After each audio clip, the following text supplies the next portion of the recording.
Hello বন্ধুরা, শুভ সকাল। কেমন আছো সবাই? আশা করি নিশ্চয়ই ভালো আছো। আমি তো বেশ ভালো। তো তোমাদের দেখাচ্ছি আমাদের এখানে প্রচণ্ড হারে মেঘ লেগেছে। নিম্নচাপের মতো ছোট ছোট বৃষ্টি পড়ছে।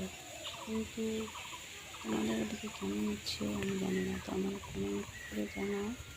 তো কেমন তোমাদের ওখানে ওয়েদার? আর দেখছো এখানে প্রচুর গরমের সাথে এখানে সবজি লাগানো রয়েছে।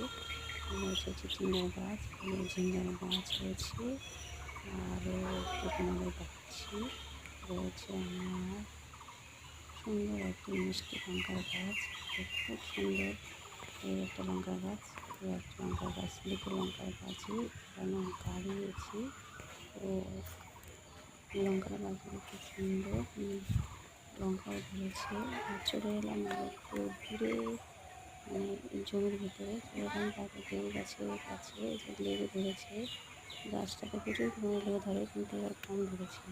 তো তারপরে চলে এলাম মানে লাউ গাছ দেখাতে।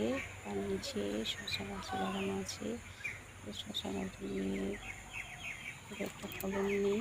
তো একটা ফলন, দুটো ফলন ধরেছে, যে ফল দুটো ধরেছে দেখালাম। আর সাইডে একটা বড় ফল ধরেছে। তো এই ফলটা লুকিয়ে ছিল, সেই কারণে দেখতে পাওয়া যায়নি। তো এটা বড় হয়ে গেছে, এটা বীজ রাখা হবে। আর সাইডে দেখতে পাচ্ছি এগুলো হচ্ছে ছোটো ছোটো ভেন্ডির গাছ।